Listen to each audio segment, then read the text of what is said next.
салом ва хуш омадед бинандагони азиз ба барномаи ахбори озодӣ. Имрӯз 20 октябр аст ва дар бахши мустақим шуморо бо хабару гузоришҳо аз Тоҷикистону ҷаҳон ошно мекунем.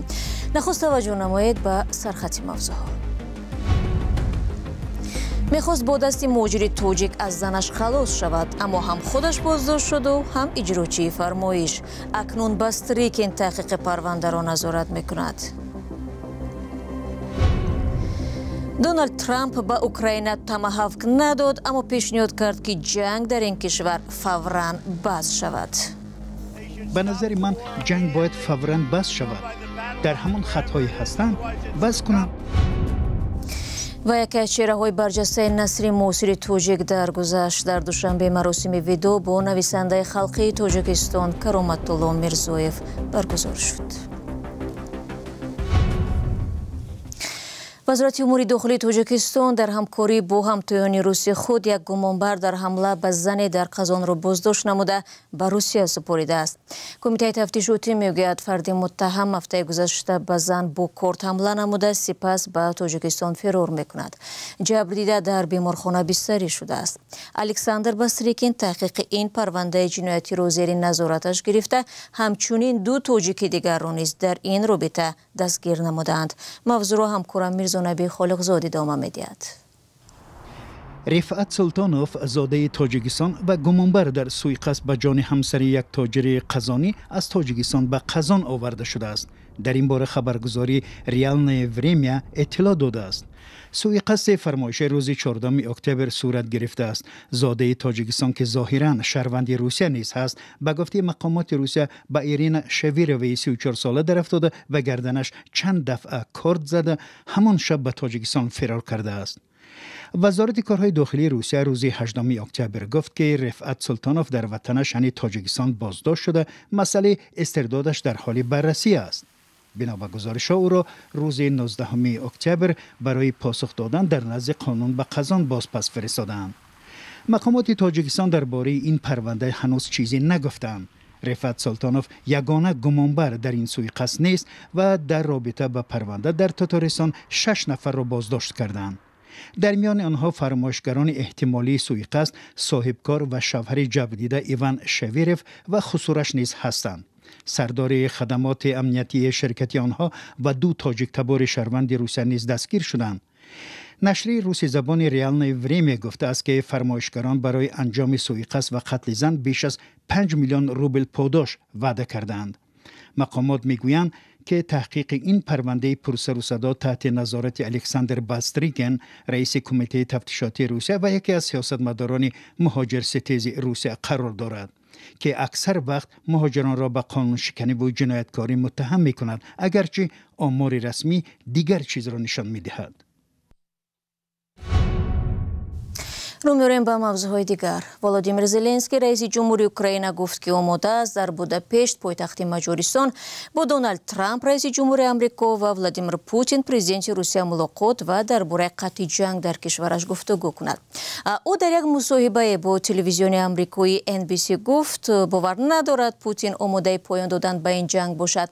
بیانیه او در این باره بعد آن صدا داد که دونالد ترامپ از روسیه و از اوکراین خواست جنگ را بس کنند. نظرها درباره این ملاقات و هم جزئیات دیگر در گزارشی همکارم طاهری سفر. شوهر من در جبهه اول جنگ است. همه چیز پیچیده است. ما می‌خواهیم جنگ تمام شود. صمیمانه میگویم همچون مادر دو فرزند من فقط می‌خواهم که جنگ تمام شود. برای من مهم نیست چگونه تمام می‌شود. واکنش یکی از ساکنان کیف به نتیجه‌های واخوری رئیس جمهوری آمریکا دونالد ترامپ با همتای اوکراینی‌اش ولادیمیر زلنسکی در واشنگتن در روز جمعه 18 اکتبر. بعد بیشتر از 2 ساعت گفتگو با زلنسکی در کاخ سفید، ترامپ هم از اوکراین و هم از روسیه خواهش کرد جنگ و قتل مردم یکدیگر را بس کنند. من امروز با رئیس جمهور زلنسکی واخوردم و گفتگوی خوبی داشتیم، بسیار صمیمانه. به نظر من جنگ باید فوراً بس شود. در همان خطایی هستند بس کنند، در عکس حال بسیار پیچیده می شود، راه حل آن را هیچگاه نمی‌یابیم. در همان خط نبردی که هستند بس کنند، به خانه برگردند، پیش خانواده هایشان روند، کشتن را بس کنند. تمام. من این را به رئیس جمهور زلنسکی و رئیس جمهور پوتین گفتم. ولادیمیر زلنسکی در سفر واشنگتن همچنین تلاش کرد برای ادامه مقابله با روسیه اسلحه بیشتر از جمله موشک‌های توماهاوک از آمریکا به دست آورد، اما دونالد ترامپ ظاهراً میل بیشتری به میانجیگری برای صلح دارد و نه انتقال اسلحه بیشتر به اوکراین. دونالد ترامپ که گفت در جنگ روسیه و اوکراین به قدر کافی خون ریختند، افزود که قصد دارد در هفته‌های آینده با ولادیمیر پوتین در شهر بوداپشت پایتخت مجارستان ملاقات کند. هیچ سنه دقیق هنوز اعلان نشده است. روزنامه واشنگتن پست روز 18 اکتبر نوشت که گویا هنگام صحبت تلفنی با دونالد ترامپ در روز 16 اکتبر ولادیمیر پوتین خواسته است اوکراین تمام قلمرو دونتسک، یک منطقه حیاتاً مهم در شرق اوکراین را به روسیه تسلیم کند. قسمی زیاد این منطقه حالا در دست روسیه است. ترامپ این خبر را رد کرد. دونالد ترامپ پس از بازگشت به قدرت وعده داده بود که جنگ روسیه در اوکراین را در مدت کوتاه به پایان میرساند، ولی بعداً گفت این کار وقتی بیشتر میگیرد. در این جنگ که بیشتر از 3.5 سال است ادامه دارد، بنا به گزارش‌ها صدها هزار نفر از هر دو طرف کشته و زخمی شدند.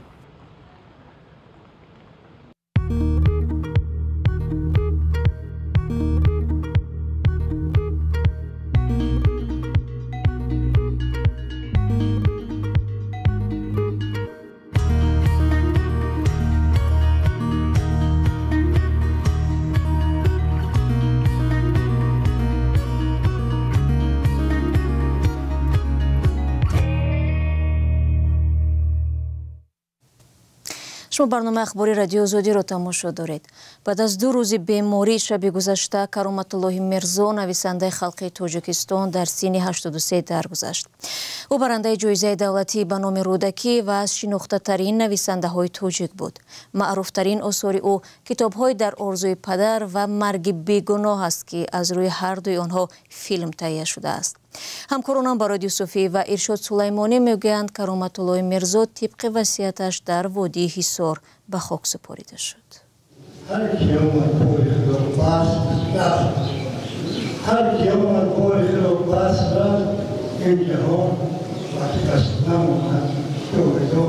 خلقی ترین، زحمتکش ترین و پرجستجو ترین نویسنده تاجیک، همتایان و شاگردان و اهل ادب و فرهنگ در مراسم ودا از کرامت الله میرزایف نویسنده خلقی تاجیکستان با این صفتها نام بردند. کرامت الله میرزایف اول گیریم همچون انسان، یک انسان بسیار نیکسریش، نیکبین، خیرخواه، زحمتکش، وطن دوست، همین تمام صفتهای خوبی انسانی میتوان در راستای نامشان ماند. همچون ادیب، همچون نویسنده، من باید بگم که یکی از نویسنده های سیرخواننده ترین در تاجیکستان کرامت الله میرزایف بودند. کرامت الله میرزایف در سن 83 سالگی بعد 2 روز بیماری در زادگاهش دهه نیلکان در کنار دوشنبه درگذشت. مراسم ودا با این نویسنده با حضور صدها تن از چهره های علم و ادب و سیاست تاجیکستان برگزار شد. با یک کاوش های تحقیق های بدیعی و ادبی و در موضوع های گوناگون و انسان های آفریده او در نثر معاصر ما یک جای نمایان دارد، یک جای نمایان درد ارمان های انسان ها را در هر مرحله زندگی در اثر کرامت الله با رنگ های دیگر، با تابش های دیگر خواننده پیدا میکند. اهل تحقیق کرامت الله میرزایف را نویسنده میدانند که یک عمر در دهه در میان مردم زیست و زندگی واقعی همزمانان خود را وارد ادبیات کرد. اثرهای کرامت الله میرزا اثرهایی هستند که مثلا اونها درباره واقعیت امروز، بنابراین اهمیت تعلیم و تربیه بسیار زبانی و مثلا بسیار زبان خوب است، زبانی هست که مثلا زبان شیرین، زبانی است که با زبان زنده خلق آمیزش یافته است. بنابراین من فکر میکنم که اثرهای کرامت الله میرزا مخصوصا همون رمان‌ها و قصه های وی ماندگار هستند. کرامت الله میرزایف از کمترین نویسندگان نام برده شد که موضوع جنگ شهروندی تاجیکستان را در چندین اثرهایش واقع بینانه به تصویر کشیده. لیکن سهمشون در حوزه همین یور بهت کهان است. سهمشون چیزی که من پیش از من قید کردن در صلح و ثبات جمهوری تاجیکستان کلان است. سهم شد همچون غمخور و صحبه ادب و کارکنان ادب خیلی کلان است. کرامت الله میرزایف مؤلف قصه پاویست و رامان‌های درد عشق، نشان زندگی، مرگ بیگناه، در آرزوی پدر و دهها قصه و حکایه های دیگر است که شماری از آنها به سینمای تاجیک نیز راه یافتند. او هم در دوره شوروی و هم در دوره استقلال نوین زحمت نویسندگی را همچون نان حلال خویش پذیرفت و از پشت قلم زندگی کرد و ما با او دوستی دیرینه داشتیم. هم در دوره ژورنالیست و در دوره جمهوریت کار کردنش، هم در دوره نشریات عرفان کار کردنش. این نویسنده سالها در نشریه‌های گوناگون تاجیکستان به صفت روزنامه‌نگار و سردبیر کار کرده، زمانی در دستگاه ریاست جمهوری تاجیکستان نیز فعالیت داشته است. بر اساس وصیت خود نویسنده، او در زادگاهش در کنار پدرش ایشان میرزا از شخصیت‌های معروف مذهبی وادی حصار به خاک سپرده شد. هرچند نویسنده‌های خلقی تاجیکستان را در آرامگاه ویژه شخصیت‌های مهم تاجیکستان لچاب به خاک می‌سپارند. روز دوشنبه درهای مشهورترین و سرخانه پایتخت فرانسه لوور برای سیاحان باز نشدند. بعد از دزدی جواهرات سلطنتی از این موزه، اهل فرانسه وحشت زده شده و یک گروه بزرگ مفتشان جستجوی دزدان را آغاز نموده است. تخمین می شود که صبح یک شنبه 4 مرد نقاب پوش در این دزدی شرکت کردند. 2 نفر به دزدی مشغول شده و 2 کسی دیگر در پایان با اسکوترهای آماده منتظر بودند. دزدی تخمینا 7 دقیقه ادامه داشته است. بعداً گروه سوار اسکوترها از موزه فرار کرده است. در این باره همکارم خیرامان بقازاده معلوماتی بیشتر دارد. در فرانسه گروهی عبارت از 60 مفتش در پی بازداشت گروه دزدان جواهرات بی‌نظیر از سرخانه لوور می باشند. به قول وزارت فرهنگ فرانسه صبح 19 اکتبر در روز روشن گروه متشکلانه دزدان توسط زینه‌پایه برقی داخل بنا شده است. گالری اپولو، مکان نگهداشت جواهرات سلطنتی فرانسه، 8 نگاره بی‌بها و از جمله تاج همسر ناپلئون ملکه فرانسه ماریا لویزا را به یغما بردند. شاهدان این حادثه میگویند که اثنای فرار دزدان تاج را که از پاره‌های الماس و دیگر سنگ‌های گرانبها آرا داده شده بود افشاندند و احتمال آن زیان دیده است. خبرگزاری رویترز از کاربرانش نوار این جواهرات را دسترس نمود.